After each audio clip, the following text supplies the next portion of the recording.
눈 좀 떠보세요.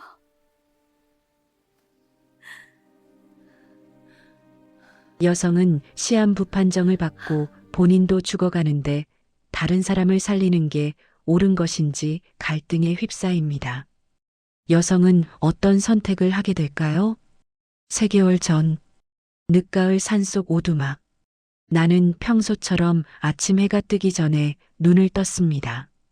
창문으로 스며드는 차가운 기운이 얇은 이불을 뚫고 들어왔고 숨을 들이쉴 때마다 가슴 한쪽이 묵직하게 눌렸습니다. 어젯밤보다 더 심해진 느낌이었습니다. 오늘도 버텼네.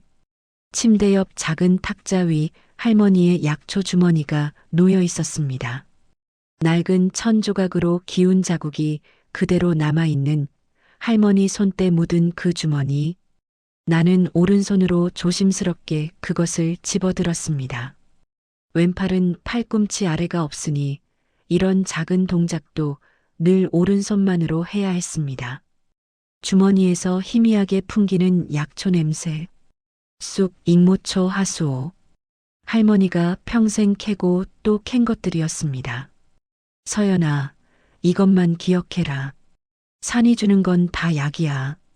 사람 살리는 게 약이고.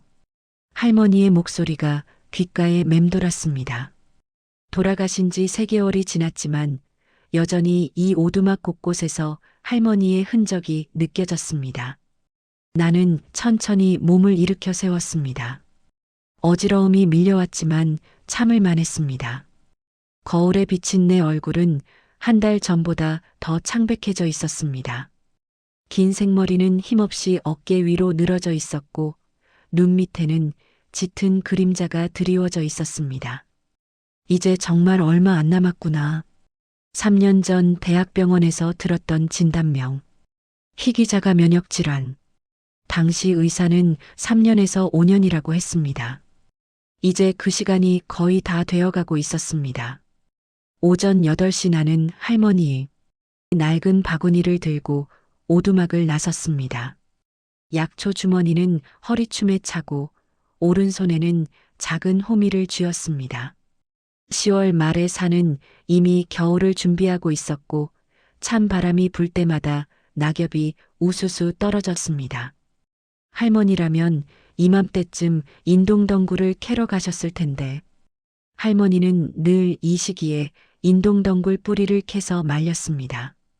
겨울철 감기약으로 쓰려고요. 이제 그걸 쓸 사람도 없지만 나는 그냥 할머니가 하시던 대로 했습니다. 그게 할머니를 기억하는 방법이었으니까요. 등산로를 따라 30분쯤 올라가니 할머니가 일러준 그 자리가 나왔습니다. 큰 참나무 뒤편, 햇빛이 잘 들지 않는 음지. 인동덩굴이 바위 틈을 타고 자라는 곳이었습니다. 나는 무릎을 꿇고 앉아 호미로 조심스럽게 흙을 파기 시작했습니다. 왼팔이 없으니 중심을 잡기가 어려웠지만 20년 가까이 이렇게 살아온 몸은 이미 익숙했습니다. 할머니, 이 정도면 괜찮죠? 1시간쯤 지났을까요? 바구니에 인동덩굴 뿌리가 제법 쌓였습니다. 이제 돌아가려던 참이었습니다. 그때였습니다. 으윽, 희미한 신음소리가 들려왔습니다. 나는 고개를 들었습니다. 소리가 들린 쪽은 등산로에서 벗어난 숲속, 사람들이 잘 가지 않는 방향이었습니다. 누가 길을 잃었나? 망설였습니다. 내 몸 상태로 누군가를 도와줄 여력이 있을지 확신이 서지 않았으니까요. 하지만 할머니라면 무조건 가보셨을 겁니다. 그냥 확인만 하자. 나는 바구니를 나무 밑에 두고 소리가 들린 방향으로 조심스럽게 걸어갔습니다. 낙엽이 쌓인 경사진 길을 따라 20m쯤 내려가자 그 광경이 눈에 들어왔습니다. 한 노인이 쓰러져 있었습니다. 60대 후반쯤 되어 보이는 백발의 남자였습니다. 고급스러운 등산복을 입고 있었지만 이마에서는 피가 흘러내리고 있었고 안색은 창백했습니다. 바위에 머리를 부딪힌 것 같았습니다. 아저씨, 괜찮으세요? 나는 황급히 달려가 노인 옆에 무릎을 꿇었습니다. 손을 뻗어 맥을 짚어봤습니다. 맥박이 느껴졌지만 매우 약했습니다. 119를 불러야 해. 주머니에서 휴대폰을 꺼냈습니다. 하지만 화면에 뜬 건 권역 외 표시였습니다. 이 깊은 산속에선 전화가 터지지 않았습니다. 어떡하지? 이 사람을 혼자 들고 갈 수도 없고 내 몸 상태로는 노인을 업거나 끌고 가는 건 불가능했습니다. 게다가 왼팔이 없으니 더더욱 힘들었습니다. 나는 노인의 얼굴을 다시 내려다봤습니다. 깊은 주름 사이로 고통스러운 표정이 서려 있었습니다. 그런데 이상했습니다. 그 표정이 고통만은 아닌 것 같았습니다. 뭔가 체념한 듯한 오히려 평온해 보이는 기색도 섞여 있었습니다. 이 사람, 혹시? 순간 이상한 생각이 들었습니다. 이 깊은 산 속에 혼자서 길을 잃을 리 없는 등산로 한참 벗어난 곳에 쓰러져 있는 노인. 설마 이 사람도 나처럼 죽으러 온 건 아닐까? 나는 한참을 그렇게 앉아 있었습니다.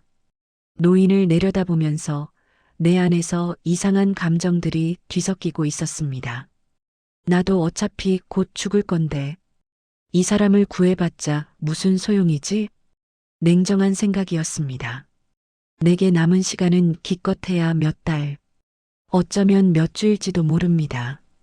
이 사람을 구하려다 내 힘을 다 쓰면 나는 더 빨리 죽을 수도 있었습니다. 하지만 서연아, 산이 주는 건 다 약이야. 사람 살리는 게 약이고. 할머니의 목소리가 또 들려왔습니다. 나는 눈을 감았습니다. 할머니 얼굴이 떠올랐습니다.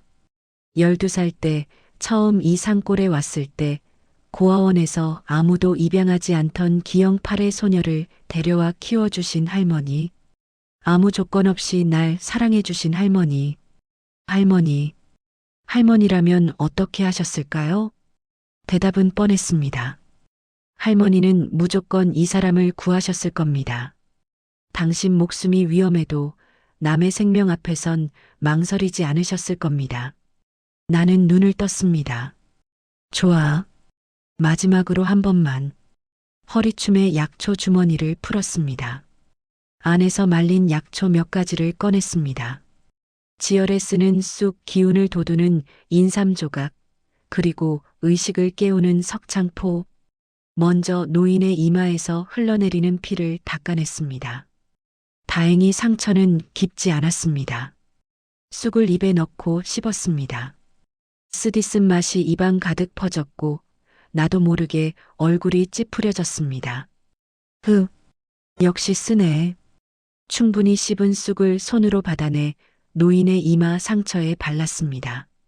그 다음 인삼 조각과 석창포를 함께 씹었습니다. 이번엔 더 쓰고 매운맛이 목구멍까지 타고 내려왔습니다. 기침이 나오려는 걸 참으며 나는 노인의 입술을 살짝 벌렸습니다. 그리고 씹은 약초를 조심스럽게 그의 입안에 넣어줬습니다. 삼켜주세요. 제발. 약초가 목으로 넘어가도록 노인의 턱을 살짝 들어 올렸습니다. 바로 그때였습니다. 입안에서 비릿한 맛이 느껴지더니 뭔가 따뜻한 게 목으로 넘어왔습니다. 피? 나는 입술을 손등으로 닦았습니다. 손등에 붉은 핏자국이 묻어났습니다. 아, 내 몸도 이제 한계구나. 약초를 너무 세게 씹어서 잇몸에서 피가 난 걸까요? 아니면 병이 더 악화된 걸까요? 어쨌든 상관없었습니다. 나는 노인 옆에 그대로 주저앉았습니다. 갑자기 온몸에 힘이 빠져나가는 것 같았습니다. 조금만 쉬었다가 오두막으로 돌아가야지. 그날 이후로 3일이 흘렀습니다. 나는 노인을 오두막까지 데려오지 못했습니다. 대신 그 자리에 천막을 쳤고 3일 밤낮을 노인 곁을 지켰습니다. 비가 오면 천막 안으로 빗물이 새들어왔고 밤이 되면 기온이 영하로 떨어져 이불을 덮어도 추웠습니다. 하지만 나는 노인을 포기할 수 없었습니다. 아침마다 산에서 캔 약초로 탕약을 끓였습니다. 인동덩굴 뿌리, 도라지, 더덕. 할머니가 가르쳐 주신 대로 열을 내리고 기력을 회복시키는 약초들을 정성껏 다렸습니다. 노인의 입술을 벌려 한 숟가락씩 약을 먹였습니다. 처음엔 삼키지 못하고 흘렸지만 하루, 이틀 지나자 조금씩 삼키기 시작했습니다. 할머니, 제가 잘하고 있는 거죠? 오른손으로 노인의 이마를 짚어봤습니다. 첫날보다 열이 많이 내렸습니다. 맥박도 처음보다 강해진 것 같았습니다. 하지만 내 몸은 반대로 악화되고 있었습니다. 가슴 통증은 더 심해졌고 숨 쉴 때마다 목에서 쌕쌕거리는 소리가 났습니다. 기침을 할 때마다 입안에서 비린 맛이 돌았습니다. 괜찮아. 조금만 더 버티면 돼. 셋째 날 밤, 나는 천막 안에서 노인 옆에 누워 있었습니다. 온몸이 무거웠고 눈꺼풀이 저절로 감겼습니다. 이대로 잠들면 안 되는데. 하지만 더 이상 버틸 수 없었습니다. 의식이 흐려지기 직전 노인의 손가락이 미세하게 움직이는 게 보였습니다. 아, 다행이다. 나는 그대로 잠에 빠져들었습니다. 얼마나 시간이 흘렀을까요? 어렴풋한 의식 속에서 누군가 내 이마를 만지는 감촉이 느껴졌습니다. 따뜻하고 거친 노인의 손이었습니다. 희미하게 들려오는 목소리. 미안하오. 당신이 날 살렸군요. 노인이 깨어난 거였습니다.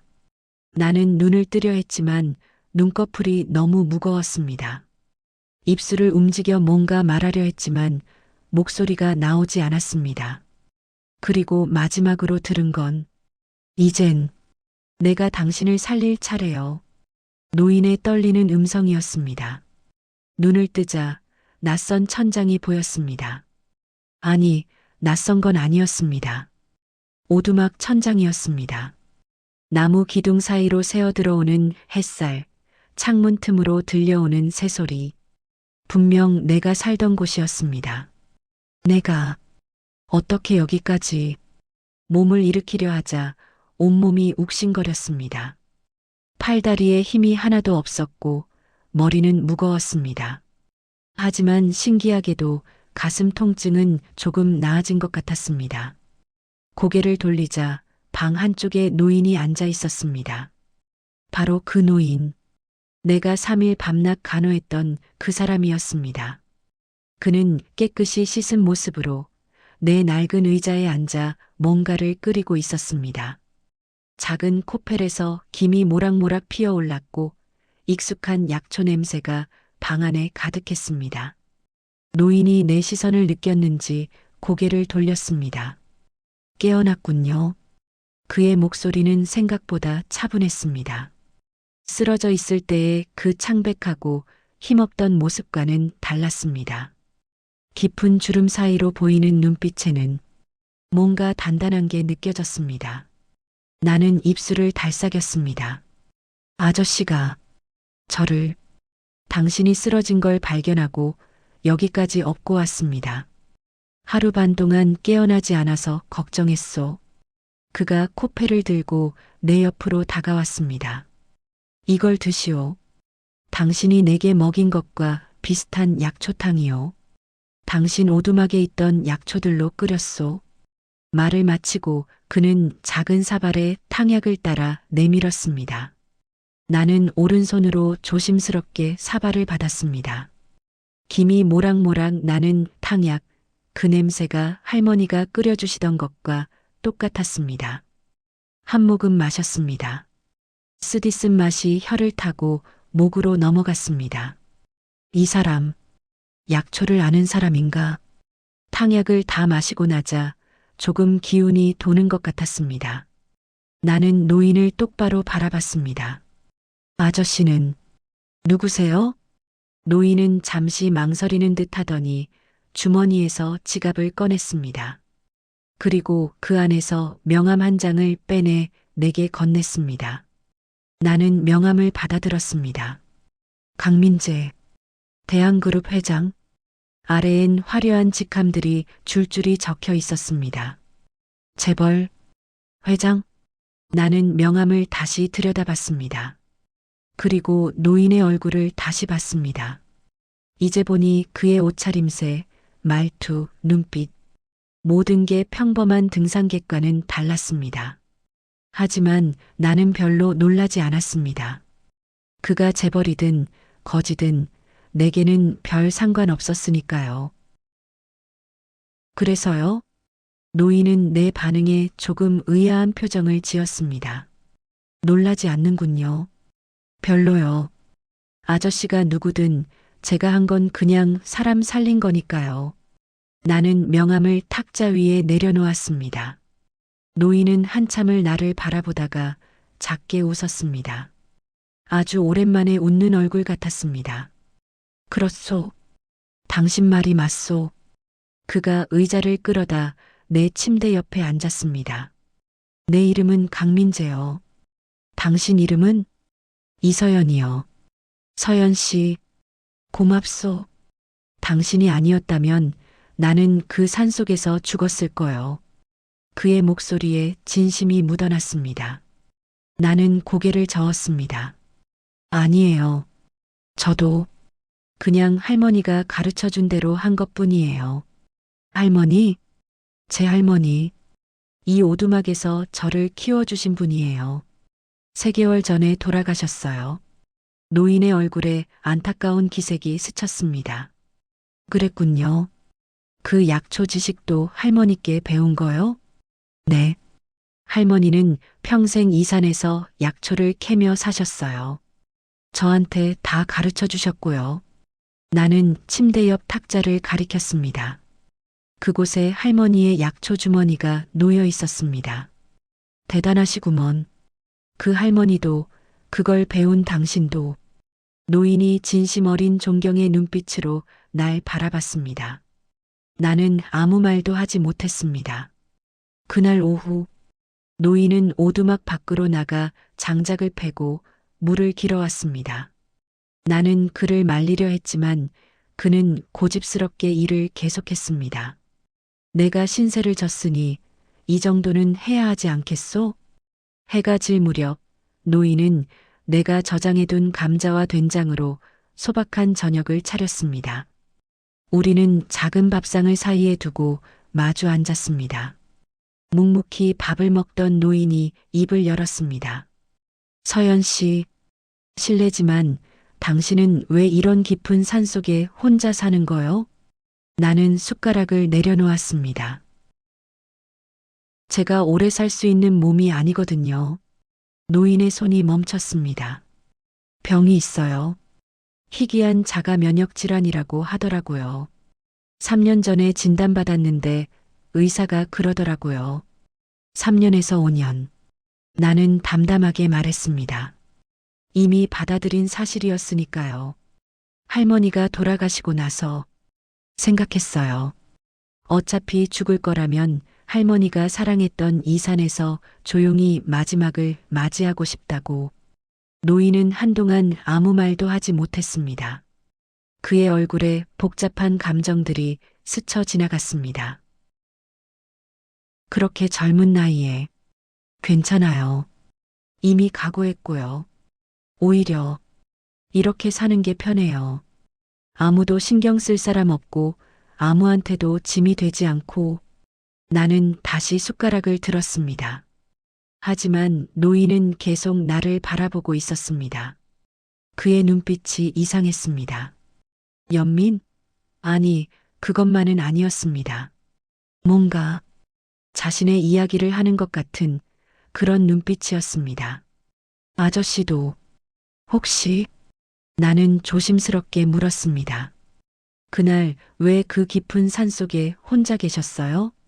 길을 잃으신 것 같진 않았는데. 노인의 표정이 굳어졌습니다.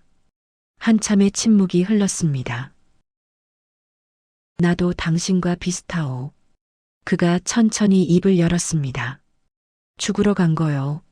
나는 숨이 멎는 것 같았습니다. 죽으러. 나는 이미 죽은 사람이나 다름없었소. 30년 전 교통사고로 아내와 딸을 잃었소. 딸아이는 겨우 7살이었소. 노인의 목소리가 떨렸습니다. 그 뒤로 그냥 살았소. 회사 경영하고 돈 벌고 사람들 만나고. 하지만 전부 의미가 없었소. 집에 돌아가면 텅 빈 집, 아들과는 10년째 대화도 없고. 그는 주먹을 꽉 쥐었습니다. 그래서 그날 결심했소. 이제 그만 끝내자고. 아무도 모르는 깊은 산속에서 조용히 사라지자고. 나는 아무 말도 할 수 없었습니다. 그런데 당신이 나타났소. 죽으러 온 나를 살리기 위해 3일 밤낮을 지켰소. 당신도 죽어가는 몸인데. 노인이 나를 똑바로 바라봤습니다. 왜 그랬소? 왜 나 같은 늙은이를 살렸소? 나는 할머니의 약초 주머니를 바라봤습니다. 할머니가 그러셨어요. 산이 주는 건 다 약이고 사람 살리는 게 약이라고. 목소리가 떨렸습니다. 저는 할머니처럼 살고 싶었어요. 제가 죽더라도 할머니처럼 누군가를 도울 수 있다면. 말을 마치지 못했습니다. 갑자기 눈물이 나올 것 같았습니다. 노인이 천천히 일어나 내 옆으로 왔습니다. 그리고 조심스럽게 내 어깨에 손을 얹었습니다. 고맙소. 정말 고맙소. 그의 목소리도 떨리고 있었습니다. 우리는 그렇게 한참을 말없이 앉아 있었습니다.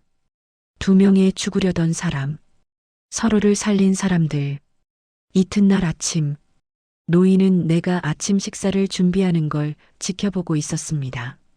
나는 오른손만으로 능숙하게 칼질을 하고 냄비를 다루고 접시를 나르고 있었습니다. 당신 팔, 태어날 때부터였소? 조심스러운 질문이었습니다. 네, 선천적 기형이래요. 나는 담담하게 대답했습니다. 그래서 부모님이 병원 앞에 저를 버렸대요. 생후 3개월 때. 그런. 노인의 얼굴이 일그러졌습니다. 괜찮아요. 저는 그 부모님 얼굴도 모르니까요.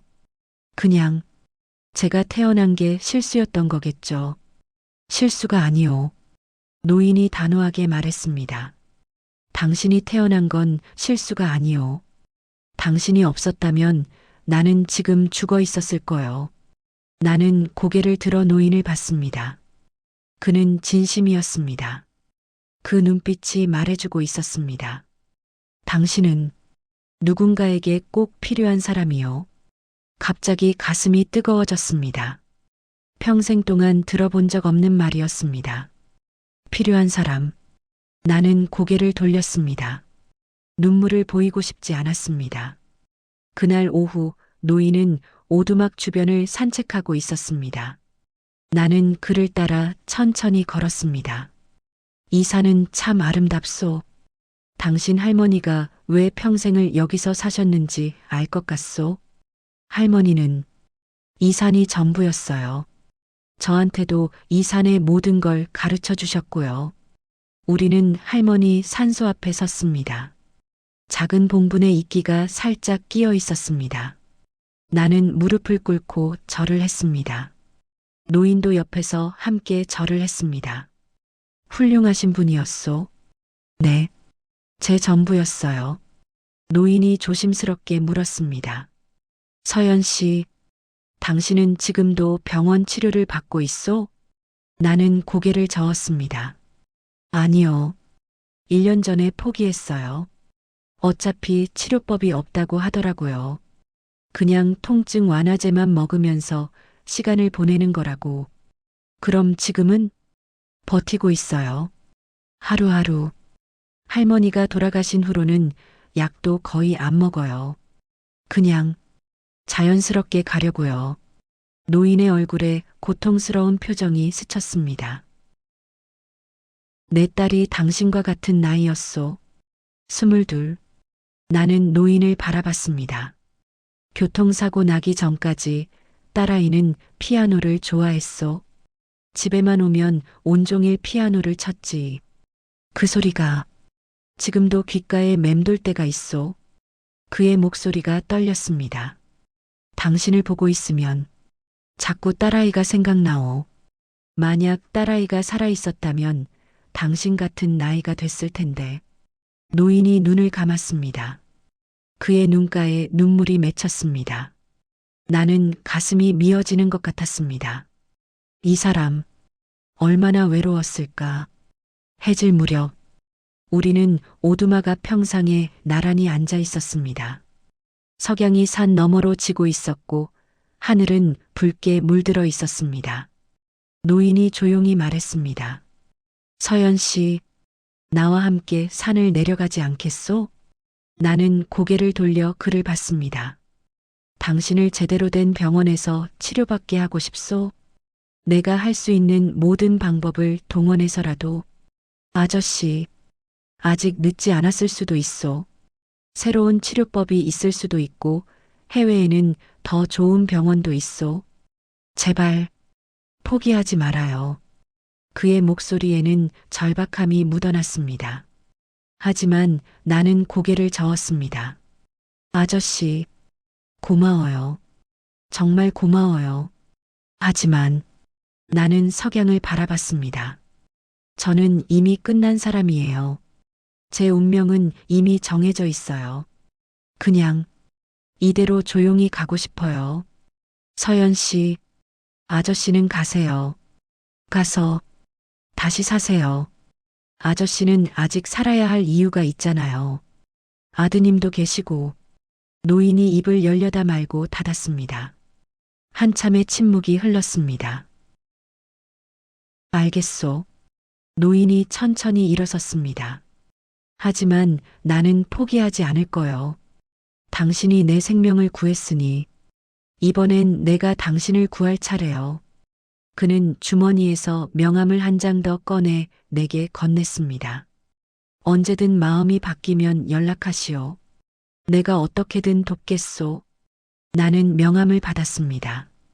손바닥 안에서 그 작은 종이가 묵직하게 느껴졌습니다. 이튿날 아침, 노인은 떠났습니다. 그의 비서들이 헬기를 타고 와서 그를 데려갔습니다. 나는 오두막 앞에서 헬기가 하늘로 사라지는 걸 지켜봤습니다. 이제 다시 혼자구나. 손 안의 명함을 내려다봤습니다.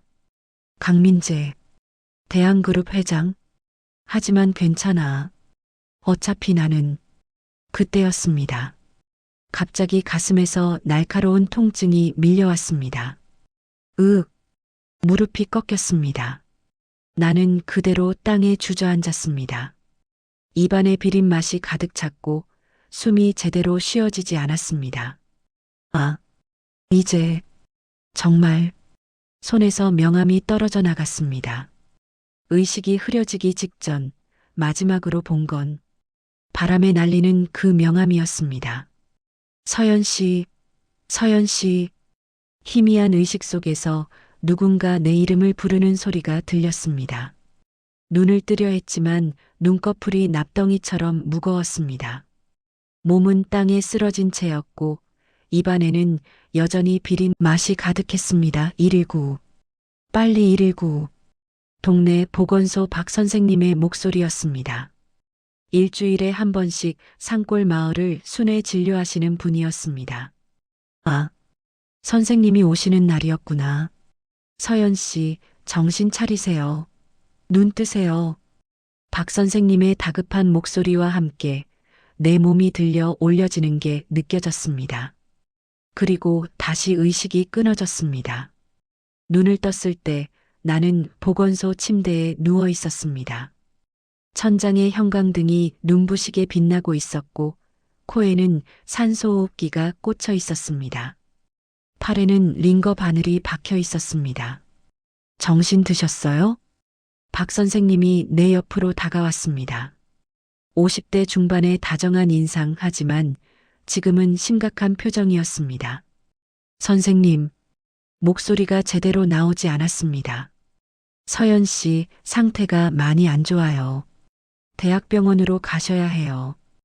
지금 당장. 박 선생님이 내 손을 꽉 잡았습니다. 이번엔 진짜 위험해요. 폐에 물이 차고 있고 심장도 불규칙하게 뛰고 있어요. 여기서 더 버티면. 나는 고개를 저었습니다. 선생님, 알아요. 제가 얼마 안 남은 거. 그래도 포기하면 안 돼요. 아직 젊은데 어떻게. 박 선생님의 눈에 눈물이 맺혔습니다. 나는 작게 웃었습니다. 괜찮아요, 선생님.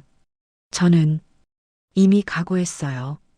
서연 씨, 집에 보내주세요. 오두막으로. 거기서 조용히. 박 선생님은 한참을 말없이 나를 바라보다가 결국 고개를 끄덕였습니다. 알겠어요. 하지만 혹시라도 마음이 바뀌면 언제든 연락하세요. 이틀 후 나는 다시 오두막으로 돌아왔습니다.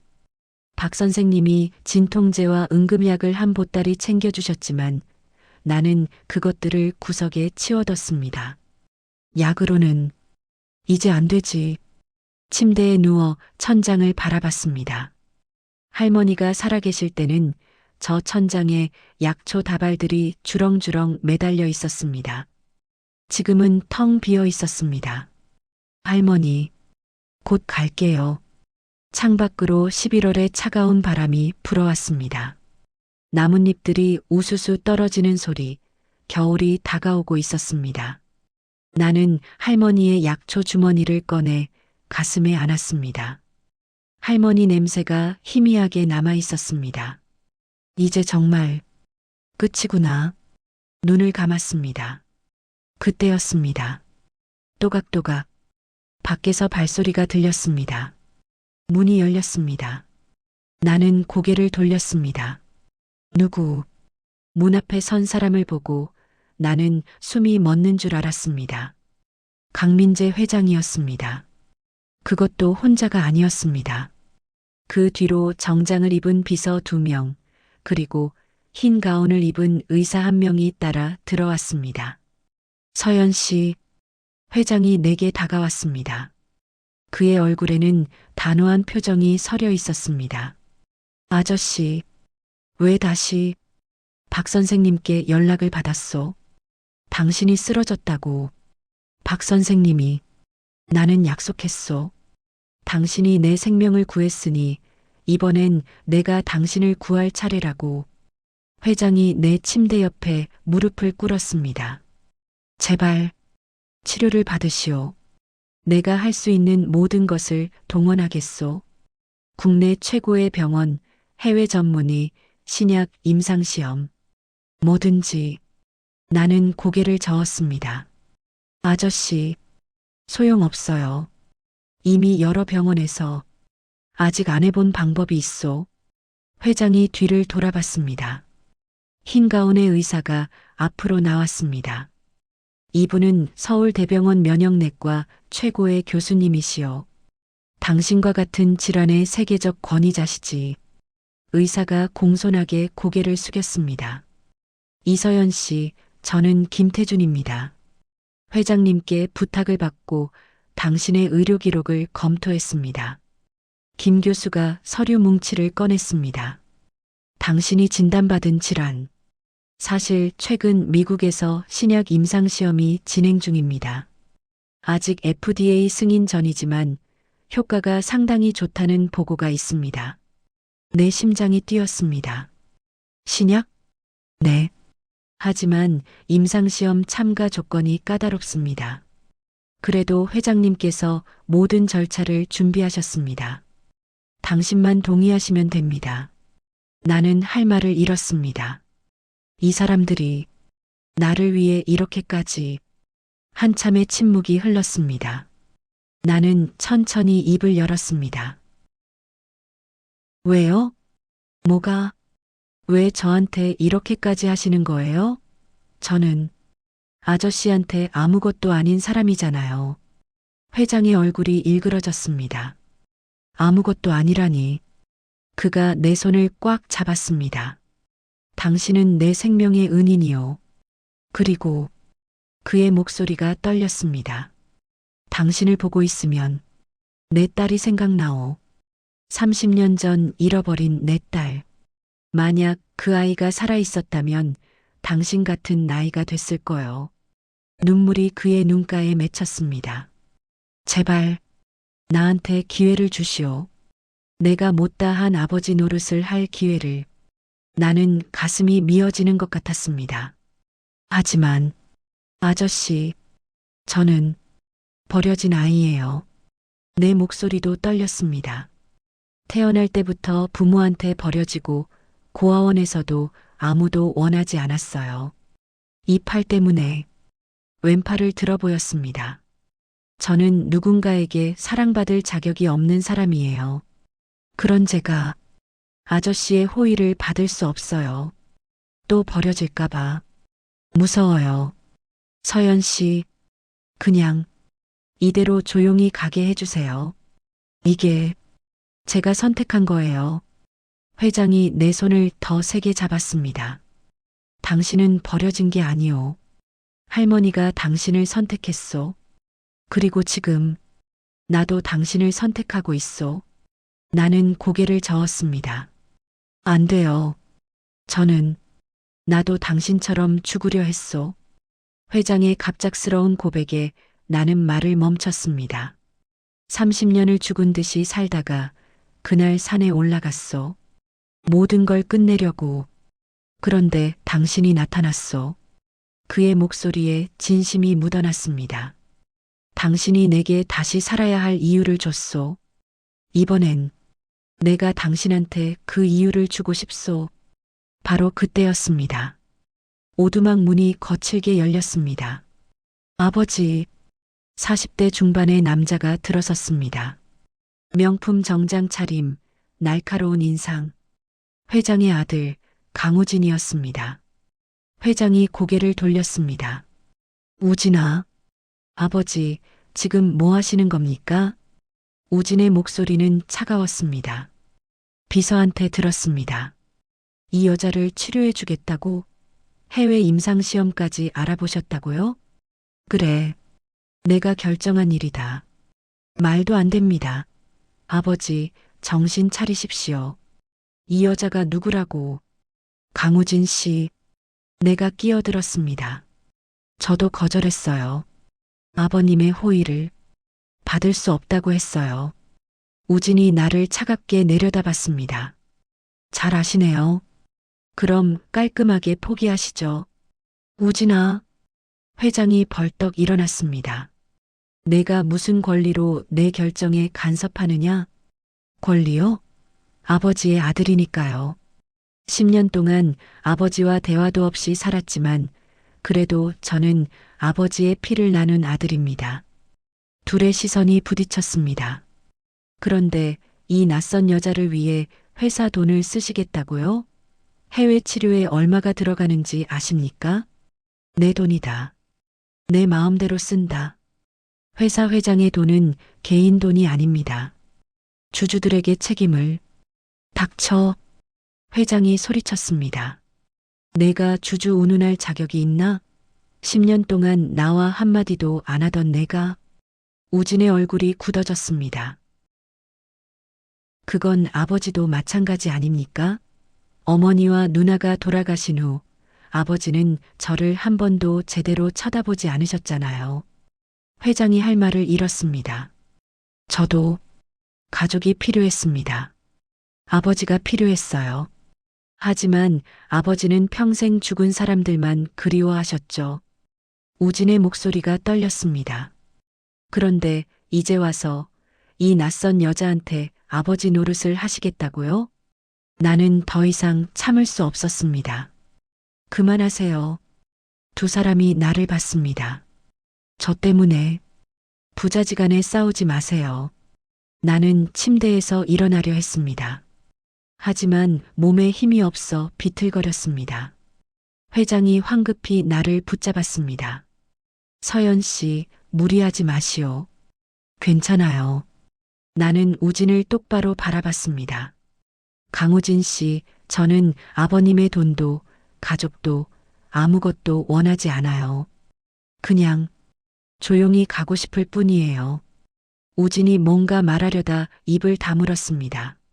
아버님은 저를 구하려는 게 아니에요. 자기 자신을 구하려는 거예요. 30년 동안 못다한 아버지 노릇.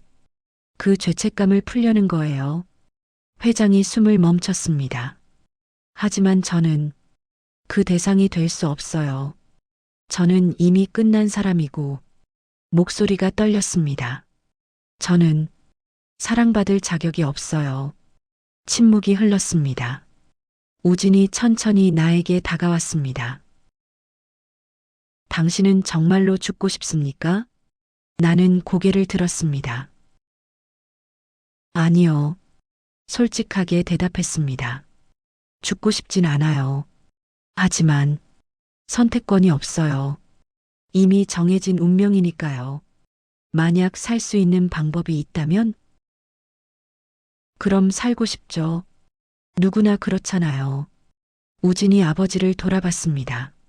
아버지, 정말로 이 사람을 치료해 주실 겁니까? 그래. 그럼 저도 동의하겠습니다. 회장이 놀란 표정을 지었습니다. 우진아, 대신 조건이 있습니다. 우진이 말했습니다. 이 사람이 완쾌되면 아버지, 저와도 대화를 나눠주십시오. 10년 동안 못다한 이야기들을. 회장의 눈에 눈물이 고였습니다. 그래, 약속한다. 그날 밤 나는 결국 서울로 가기로 했습니다. 김 교수가 모든 절차를 설명해줬고 비서들이 입원 준비를 해줬습니다. 다음 날 아침 헬기가 올 예정이었습니다. 오두막에서의 마지막 밤, 나는 혼자 창밖을 바라보고 있었습니다. 달빛이 산을 비추고 있었습니다. 할머니, 저 잘하는 거 맞죠? 문이 조용히 열렸습니다. 회장이 들어왔습니다. 잠 안 오시오? 네. 익숙한 곳을 떠나려니. 회장이 내 옆에 섰습니다. 서연 씨, 한 가지 물어봐도 되겠소? 네. 만약, 내 말이 만약이요. 당신이 완쾌된다면. 그가 숨을 깊이 들이쉬었습니다. 내 딸이 되어주지 않겠소? 나는 회장을 봤습니다. 그의 눈빛은 진심이었습니다. 입양, 말씀이세요? 그래. 법적으로 내 딸이 되는 거요. 강서연으로. 심장이 두근거렸습니다. 하지만 저는 이 팔도 있고 팔은 상관없소. 회장이 단호하게 말했습니다. 당신은 이미 완벽하오. 그 누구보다도. 눈물이 나올 것 같았습니다. 생각해 볼게요. 서두르지 말고 천천히 생각하시오. 하지만 알아두시오. 회장이 내 어깨에 손을 얹었습니다. 나는 이미 당신을 내 딸이라고 생각하고 있어. 그날 밤 나는 처음으로 생각했습니다. 살고 싶다. 진심으로. 다음 날 새벽, 헬기의 프로펠러 소리가 산골짜기를 울렸습니다. 나는 들것에 실려 헬기로 옮겨졌습니다. 회장이 내 옆에서 내 손을 꽉 잡고 있었고 김 교수가 맥박과 혈압을 체크하고 있었습니다. 헬기가 떠오르자 오두막이 점점 작아졌습니다. 할머니와 함께했던 그곳, 내 인생의 마지막을 보내려 했던 그곳이 멀어져 갔습니다. 할머니, 저 갑니다. 살아보려고 갑니다. 창밖으로 산이 흘러갔습니다. 아침 해가 산등성이를 붉게 물들이고 있었습니다. 서연 씨, 괜찮으시오? 회장이 걱정스러운 얼굴로 물었습니다. 나는 고개를 끄덕였습니다. 사실 몸 상태는 좋지 않았습니다. 가슴이 답답했고 숨쉬기가 점점 힘들어졌습니다. 하지만 이상하게도 마음은 평온했습니다. 나 살 수 있을까? 1시간 후 헬기는 서울대병원 옥상 헬기장에 착륙했습니다. 대기하고 있던 의료진이 일제히 달려왔습니다. 나는 응급실로 옮겨졌고 곧바로 각종 검사가 시작됐습니다. CT, MRI, 혈액검사, 심전도. 하얀 가운을 입은 의사들이 끊임없이 드나들었고 기계 소리가 요란했습니다. 이게 대학병원이구나. 1년 전 마지막으로 왔던 때와는 분위기가 완전히 달랐습니다. 그때는 더 이상 치료법이 없다는 선고를 받았었는데 지금은 모든 의료진이 나를 살리려고 총력을 기울이고 있었습니다. 회장의 힘이었습니다. 저녁 무렵 김 교수가 중환자실로 들어왔습니다. 그의 표정은 심각했습니다. 서연 씨, 솔직하게 말씀드리겠습니다. 나는 침을 삼켰습니다. 상태가 예상보다 많이 안 좋습니다. 폐 기능이 정상의 40% 수준이고 심장도 비대해져 있습니다. 하지만 김 교수가 말을 이었습니다. 아직 희망은 있습니다. 제가 말씀드렸던 미국의 신약 임상시험, 당신의 경우 참가 자격이 됩니다. 정말요? 네. 이미 미국 측과 연락했고 긴급 승인을 받았습니다. 다만 그가 잠시 망설였습니다. 임상시험이기 때문에 성공률을 장담할 순 없습니다. 지금까지 참가자 50명 중 32명이 호전을 보였습니다. 약 64%의 성공률입니다. 64%? 결코 높은 확률은 아니었습니다. 그리고 부작용도 있습니다. 심한 구토, 탈모, 전신 통증, 견디기 힘든 과정이 될 겁니다. 나는 천장을 바라봤습니다. 64%, 반반보다 조금 높은 확률. 하지만 0%보다는 낫지. 하겠습니다. 확실하십니까? 네. 해보고 싶어요. 김 교수가 안도의 표정을 지었습니다. 좋습니다. 그럼 내일부터 준비를 시작하겠습니다. 우선 몸 상태를 안정시킨 후에 신약 투여에 들어가겠습니다.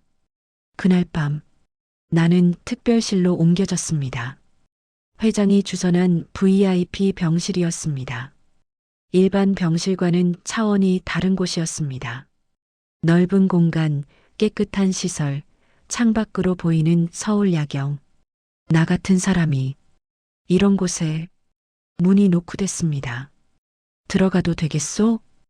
회장이었습니다. 네, 들어오세요. 회장이 과일 바구니를 들고 들어왔습니다. 병원 음식이 맛없다고 해서 과일이라도 좀 가져왔소. 감사합니다. 회장이 침대 옆 의자에 앉았습니다. 김 교수님께 들었소. 임상시험을 하기로 결정했다고. 네, 잘 결정했소. 당신은 이길 수 있소. 그의 목소리에 확신이 담겨 있었습니다. 아저씨, 아니 회장님, 그냥 아저씨라고 불러도 좋소. 아저씨, 궁금한 게 있어요. 뭐든 물어보시오. 왜 저한테 이렇게까지 하세요? 진짜 이유가 뭐예요? 회장이 한참을 말없이 창밖을 바라봤습니다. 30년 전 교통사고가 났을 때 그가 천천히 말을 시작했습니다. 나는 운전을 하고 있었소. 내 옆엔 아내가, 뒷좌석엔 딸이 타고 있었지. 비가 오는 날이었소. 앞이 잘 안 보였지. 그런데 갑자기 트럭이 끼어들었고 나는 핸들을 꺾었소. 그의 목소리가 떨렸습니다. 그 순간의 선택이 모든 걸 바꿔버렸소. 만약 내가 핸들을 반대로 꺾었다면 죽은 건 나였을 거요. 아내와 딸은 살았을 거고. 아저씨, 30년 동안 나는 그 죄책감에서 벗어나지 못했소. 내가 살아남은 게 잘못된 거라고 생각했지. 그래서 그날 산에 올라간 거요. 그가 나를 돌아봤습니다. 그런데 당신이 나타났소. 죽어가는 몸으로 나를 살렸소. 눈물이 그의 눈가를 적셨습니다. 그 순간 깨달았소. 아, 내가 살아남은 게 잘못이 아니었구나. 누군가를 위해 내가 살아야 했구나. 당신은 내게 다시 살아야 할 이유를 줬소. 이번엔 내가 당신한테 살아야 할 이유가 되고 싶소. 나는 더 이상 참을 수 없었습니다. 눈물이 주르르 흘러내렸습니다. 저도 살고 싶어요. 진짜로. 그럼 됐소. 그것만 있으면 충분하오. 회장이 내 손을 잡았습니다. 우리 함께 이겨내자고. 다음 날부터 본격적인 치료가 시작됐습니다. 먼저 몸 상태를 안정시키는 게 급선무였습니다. 폐에 찬물을 빼내고 심장 기능을 회복시키기 위한 약물 치료가 진행됐습니다. 일주일이 지나자 조금씩 숨쉬기가 편해졌습니다. 2주일째 드디어 신약 투여가 시작됐습니다. 김 교수가 설명했습니다. 이 약은 당신의 면역 체계를 재조정하는 겁니다. 지금까지는 당신 몸이 스스로를 공격했다면 이제는 정상적으로 돌아가도록 만드는 거죠. 부작용은 언제부터 나타나요? 사람마다 다릅니다. 빠르면 이틀, 늦으면 일주일 후부터 바로 그날 밤 부작용이 시작됐습니다. 구토가 멈추지 않았습니다. 먹는 것마다 전부 토해냈고 물조차 넘기기 힘들었습니다. 온몸이 불덩이처럼 뜨거웠다가 얼음장처럼 차가워졌다가를 반복했습니다. 머리카락이 빠지기 시작했습니다. 베개에, 손에, 도처에 머리카락이 떨어져 있었습니다. 이게 치료인가 고문인가. 밤마다 비명을 질렀습니다. 온몸의 관절이 꺾어지는 것 같은 통증이 밀려왔습니다. 간호사들이 달려왔고 진통제를 투여했지만 소용없었습니다. 차라리 죽는 게 나았을까? 그렇게 생각할 때마다 회장이 나타났습니다. 서연아, 나 여기 있다. 그는 매일 병원에 왔습니다. 아침부터 저녁까지 내 곁을 지켰습니다. 토할 때는 등을 쓸어주고 아플 때는 손을 잡아주고 잠들 때까지 곁에 앉아 있었습니다. 괜찮아. 다 지나간다. 조금만 더 버텨라. 그의 목소리가 유일한 위안이었습니다. 3주째 되던 날, 병실 문이 열리고 우진이 들어왔습니다. 실례합니다. 그는 어색한 표정으로 과일 바구니를 내려놓았습니다. 오셨어요. 나는 가까스로 인사했습니다. 머리카락이 거의 다 빠진 상태였고 체중도 10kg 가까이 빠져 있었습니다. 상태가 많이 안 좋으시네요. 네. 하지만 견딜만해요. 우진이 의자에 앉았습니다. 아버지가 매일 여기 오신다고 들었습니다. 네. 회장님이. 아니, 아저씨가 매일 와주세요. 그래요. 우진이 잠시 망설이다가 말했습니다. 10년 동안 아버지가 그렇게 누군가를 챙기는 걸 본 적이 없습니다. 어머니와 누나가 돌아가신 후 아버지는 감정을 잃어버린 사람 같았어요. 웃지도 울지도 않으셨죠. 그냥 기계처럼 회사 일만 하셨어요. 우진의 목소리에 씁쓸함이 묻어났습니다. 그런 아버지가 당신 때문에 변하고 계세요. 죄송해요. 아니요. 우진이 고개를 저었습니다. 감사합니다. 당신이 아버지를 돌려주셨어요. 살아있는 아버지를. 그의 눈가가 붉어졌습니다. 그러니까 꼭 이기세요. 당신이 이겨야 아버지도 살 수 있어요. 나는 고개를 끄덕였습니다. 최선을 다할게요. 4주째 기적이 일어났습니다. 김 교수가 흥분된 얼굴로 병실에 들어왔습니다. 서연 씨, 검사 결과가 나왔는데 믿을 수 없어요. 무슨 면역 수치가 정상화되고 있어요. 폐 기능도 50%까지 회복됐고 심장 비대도 줄어들고 있어요. 정말요? 네. 신약이 효과를 보고 있어요. 이 속도라면 완전히 회복될 수도 있어요. 회장이 김 교수의 손을 덥석 잡았습니다. 정말입니까? 정말 우리 서연이가 나을 수 있다는 겁니까? 네, 회장님. 기적입니다. 정말 기적이에요. 회장이 나를 끌어안았습니다. 들었지? 들었어? 넌 이긴 거야. 나는 믿을 수 없었습니다. 나 살 수 있는 거야? 눈물이 주르르 흘러내렸습니다. 할머니, 저 살 수 있대요. 6주째 나는 휠체어를 타고 병원 정원을 산책할 수 있게 됐습니다. 머리카락도 다시 자라기 시작했고 얼굴에도 혈색이 돌았습니다. 회장이 휠체어를 밀어주며 걸었습니다. 이제 좀 사람 같네. 네, 저도 그렇게 느껴요. 가을이 깊어가고 있었습니다. 정원의 나무들이 단풍으로 물들어 있었습니다. 서연아, 회장이 멈춰 섰습니다. 기억하지? 내가 했던 제안. 나는 고개를 끄덕였습니다. 내 딸이 되어달라는. 그래. 아직도 그 생각은 변함없다. 그가 내 앞에 무릎을 꿇었습니다. 이서연. 아니, 강서연. 내 딸이 되어주지 않겠니? 심장이 두근거렸습니다. 하지만 저는 내 팔은 상관없어. 내 과거도 상관없어. 나는 지금의 너, 나를 살려준 너, 죽음과 싸워 이긴 너. 그의 목소리가 떨렸습니다. 그 너를 내 딸로 맞이하고 싶다. 나는 더 이상 참을 수 없었습니다. 네, 저도 아버지의 딸이 되고 싶어요. 회장이, 아니, 이제는 아버지가 나를 끌어안았습니다. 고맙다.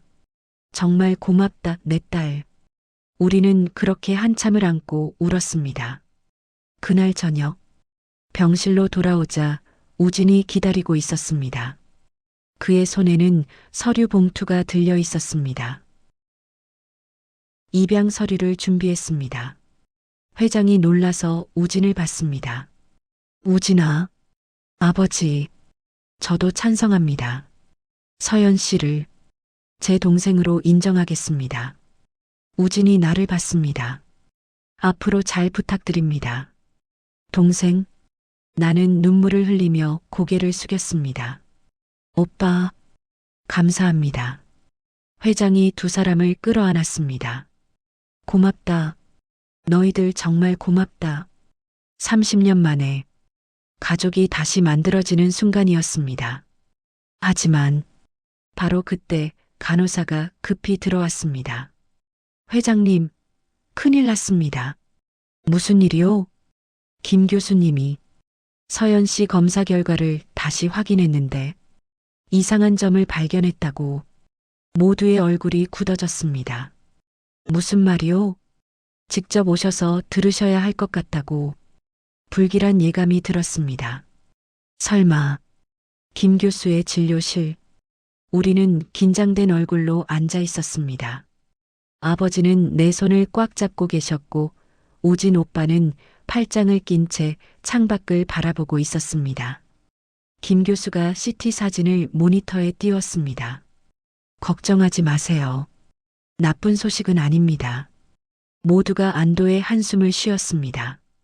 오히려 너무 좋은 소식이라서 제가 3번이나 재검사를 했습니다. 무슨 뜻이세요? 서연 씨의 면역 수치가 완전히 정상화됐습니다. 김 교수가 흥분된 목소리로 말했습니다. 처음엔 믿을 수 없었어요. 6주 만에 이런 결과가 나올 수 있다는 게 의학적으로 거의 불가능하거든요. 그럼, 네. 서연 씨는 완치됐습니다. 더 이상 치료가 필요 없어요.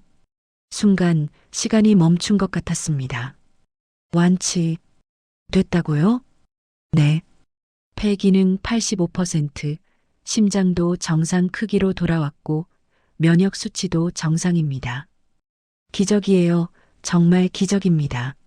아버지가 나를 끌어안았습니다. 서연아, 들었지? 넌 나았어. 완전히 나았어. 아버지, 나는 그제야 실감이 났습니다. 나 죽지 않는구나. 살 수 있구나. 눈물이 멈추지 않았습니다. 2주 후 퇴원 날이 왔습니다. 나는 거울 앞에 서서 나 자신을 바라봤습니다. 짧게 자란 머리, 혈색 도는 얼굴, 맑아진 눈빛. 2달 전과는 완전히 다른 사람 같았습니다. 이게 정말 나야? 왼팔은 여전히 짧았습니다. 하지만 이제는 그게 부끄럽지 않았습니다. 할머니가 그러셨지. 산이 준 건 다 약이라고. 나도 산이 준 생명이야. 병실 문이 열렸습니다. 준비됐니? 아버지가 들어오셨습니다. 손에는 새 옷이 들려 있었습니다. 퇴원하는데 병원복을 입고 갈 순 없지. 이거 입어봐라. 고급스러운 원피스였습니다. 내가 평생 한 번도 입어본 적 없는 종류의 옷이었습니다. 아버지, 이건 너무 비싼 거 아니에요? 내 딸한테 뭐가 비싸? 입어봐. 나는 옷을 입었습니다. 거울에 비친 내 모습이 낯설었습니다. 이게 나야. 예쁘다, 우리 딸. 아버지가 미소 지으며 말씀하셨습니다. 이제 집에 가자. 내 새로운 집으로. 차는 강남의 고급 주택가로 향했습니다. 큰 대문이 열리고 넓은 정원이 보였습니다. 3층짜리 저택, 잘 가꿔진 나무들, 분수까지. 여기가 내 집이라고? 집사와 가정부들이 나와서 인사했습니다. 강서연 아가씨, 어서 오십시오. 강서연, 이제 내 이름이구나. 아버지가 나를 안으로 안내했습니다. 화려한 거실, 높은 천장, 샹들리에. 2층에 내 방을 마련했다. 가서 봐라. 계단을 올라가 문을 열자 숨이 멎을 것 같았습니다. 넓은 방, 큰 창문, 예쁜 가구들. 그리고 벽 한쪽에는 책장이 가득했습니다. 내가 약초를 좋아한다고 해서 약초 관련 책들을 모아뒀다. 한의학 책도 있고 식물학 책도 있고. 나는 책장 앞에 섰습니다. 수백 권의 책이 빼곡했습니다. 아버지, 이 모든 게 다 내 거다. 이제 넌 내 딸이니까. 감정이 북받쳐 올랐습니다. 감사합니다. 정말 감사합니다. 고맙긴. 내가 더 고맙지. 아버지가 내 어깨를 감싸 안았습니다. 그날 저녁, 가족 식사 자리가 마련됐습니다. 아버지, 우진 오빠, 그리고 나. 30년 만에 다시 이뤄진 가족 식탁이었습니다. 우진 오빠가 조심스럽게 말을 꺼냈습니다. 서연아, 앞으로의 계획은 있니? 계획이요? 응. 학업이라든지 하고 싶은 일이라든지. 나는 잠시 생각했습니다. 저는 할머니처럼 약초를 공부하고 싶어요. 사람을 치료하는 방법을 배우고 싶고요. 그럼 한의대에 가는 건 어떨까? 아버지가 제안하셨습니다. 내 나이면 충분히 대학에 갈 수 있어. 내가 최고의 선생님들을 구해줄게. 정말요? 그럼 내 딸이 하고 싶은 거라면 뭐든지 지원해 줄 거다. 우진 오빠도 거들었습니다. 난 내가 똑똑하다는 거 알아. 병원에서 의료진들이 내 회복력에 놀랐다고 하더라. 의지가 강하다고. 감사합니다, 오빠. 그리고 우진 오빠가 망설이다가 말했습니다. 미안해. 처음에 너한테 차갑게 굴었던 거. 아니에요, 오빠. 당연한 반응이었어요. 아니야. 넌 아무 잘못이 없었어. 내가 아버지에 대한 감정이 복잡해서 그랬던 거야. 아버지가 우진의 손을 잡았습니다. 우진아, 나도 미안하다. 30년 동안 제대로 된 아버지 노릇을 못 해줘서. 아버지, 하지만 이제는 달라질 거다. 서연이가 우리한테 다시 가족이 될 기회를 줬어. 우리 다시 시작하자. 우진 오빠가 고개를 끄덕였습니다. 네, 아버지. 저도 노력하겠습니다. 그 순간 나는 깨달았습니다. 내가 이 가족을 치유했구나. 할머니처럼. 일주일 후, 우리는 산골로 향했습니다. 할머니 산소에 인사드리러 가는 길이었습니다. 차는 구불구불한 산길을 올라갔고 익숙한 풍경이 눈에 들어왔습니다. 오두막이 보였습니다. 아버지가 관리인을 고용해서 깨끗하게 유지하고 있었습니다. 여기서 살고 싶으면 언제든 와도 좋아. 내 추억이 있는 곳이니까. 감사해요, 아버지. 우리는 할머니 산소로 걸어갔습니다. 단풍이 곱게 물든 산길. 예전에 할머니와 손잡고 걸었던 그 길이었습니다. 산소 앞에 섰습니다. 나는 무릎을 꿇고 절을 올렸습니다.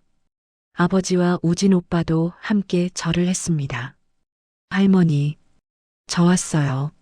목소리가 떨렸습니다. 저, 살았어요. 할머니가 가르쳐 주신 대로 사람을 살렸고 그 사람이 저를 다시 살려줬어요. 눈물이 흘러내렸습니다. 이제 저한테도 가족이 생겼어요.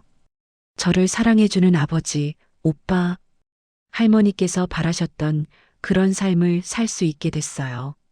할머니의 약초 주머니를 꺼내 산소 앞에 놓았습니다. 할머니, 감사했어요. 할머니가 없었다면 저는 아무것도 아니었을 거예요. 아버지가 내 어깨에 손을 얹었습니다. 할머님, 감사합니다. 제 딸을 이렇게 훌륭하게 키워주셔서 아버지의 목소리도 떨렸습니다. 제가 서연이를 잘 돌보겠습니다. 약속드립니다. 우리는 한참을 그렇게 산소 앞에 앉아 있었습니다. 바람이 불어왔습니다. 마치 할머니가 대답하시는 것 같았습니다. 잘했다, 서연아. 잘 살아라. 산소를 떠나 오두막으로 돌아오는 길. 아버지가 조용히 말씀하셨습니다. 서연아, 혹시 원하면 팔 수술도 고려해 볼 수 있어. 의수 기술도 많이 발전했고. 나는 고개를 저었습니다. 아니에요, 아버지. 왼팔을 들어 보였습니다. 이 팔이 저예요. 이 팔 때문에 부모님께 버려졌고 이 팔 때문에 할머니를 만났어요. 아버지가 내 말을 경청하셨습니다. 그리고 이 팔로 아버지를 살렸어요. 이 손으로 약초를 캐고 약을 지어서 나는 미소 지었습니다. 이 팔은 저의 약점이 아니에요. 제 인생의 증거예요. 저를 저답게 만드는 거예요. 아버지가 내 왼팔을 감싸 안았습니다. 그래, 넌 이미 완벽하다. 그 누구보다도. 그 말이 가슴 깊이 새겨졌습니다. 나는 완벽해. 6개월 후 나는 한의대 예과에 입학했습니다. 매일 아침 강의실로 향하는 내 모습이 여전히 신기했습니다. 교복 대신 캐주얼한 옷, 책가방을 맨 모습, 캠퍼스를 걷는 나. 이게 정말 내 삶이야. 동기들은 처음엔 내 팔을 힐끔거렸지만 금방 익숙해졌습니다. 오히려 내가 약초 지식이 풍부하다는 걸 알고는 자주 물어보곤 했습니다. 서연아, 이 약재 효능 좀 알려줄래? 서연이 너 진짜 천재 아니야? 어떻게 이걸 다 외워? 나는 미소 지으며 대답했습니다. 우리 할머니가 가르쳐 주신 거예요. 집에 돌아오면 아버지가 기다리고 계셨습니다. 오늘 수업은 어땠니? 재밌었어요. 오늘은 침구학을 배웠는데 저녁 식탁에서 가족과 이야기를 나누는 시간. 이제는 자연스러워진 일상이었습니다. 우진 오빠도 자주 들렀습니다. 서연아, 주말에 시간 있어? 같이 등산 갈래? 좋아요, 오빠. 30년 동안 멈춰있던 이 가족이 다시 움직이기 시작했습니다. 에필로그 1년 후, 봄, 나는 산골 오두막을 다시 찾았습니다. 하지만 이번엔 혼자가 아니었습니다. 아버지, 우진 오빠, 그리고 한의대 동기들과 함께였습니다. 여기가 내가 자란 곳이구나. 응. 여기서 할머니랑 약촉했어. 우리는 산으로 올라가 약초를 캤습니다. 내가 후배들에게 가르쳐주는 시간이었습니다. 이게 인동덩굴이에요. 겨울에도 안 죽어서 인동이라고 불러요. 해열 작용이 있죠. 오, 신기하다. 할머니가 내게 가르쳐 주셨던 것들을 이제 나는 다른 사람들에게 전해주고 있었습니다. 할머니, 보고 계시죠? 제가 할머니의 뜻을 이어가고 있어요. 저녁이 되자 모두가 오두막으로 돌아왔습니다. 아버지가 직접 만든 저녁을 차려주셨고 우리는 둘러앉아 식사를 했습니다. 서연아, 너 정말 행복해 보인다. 우진 오빠가 말했습니다. 응, 나 정말 행복해. 나는 진심으로 대답했습니다. 1년 전만 해도 나는 죽음만 기다리고 있었어. 하지만 지금은 창밖을 바라봤습니다. 봄 햇살이 산을 비추고 있었습니다. 지금은 살아야 할 이유가 너무 많아. 배워야 할 것도 많고, 만나야 할 사람들도 많고, 해야 할 일도 많아. 아버지가 내 손을 잡았습니다. 그래. 이제 우리 긴 시간이 남았다. 천천히 함께 살아가자. 네, 아버지. 밤이 되자 나는 혼자 밖으로 나왔습니다. 별이 쏟아지는 하늘. 할머니가 살아계실 때 자주 보던 그 별들이었습니다. 할머니, 저 잘 살고 있어요. 아버지도 만났고, 오빠도 생겼고, 공부도 하고 있어요. 할머니의 약초 주머니를 가슴에 안았습니다. 이제는 낡고 해진 그 주머니, 할머니가 주신 생명, 잘 쓸게요. 할머니처럼 사람을 살리는 데 쓸게요. 바람이 불어왔습니다.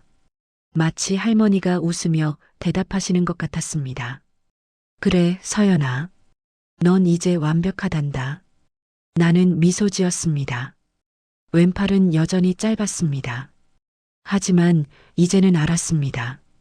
이 팔이 나를 여기까지 데려왔다는 것을, 이 팔이 내 인생의 축복이었다는 것을 나는 별을 바라보며 속삭였습니다.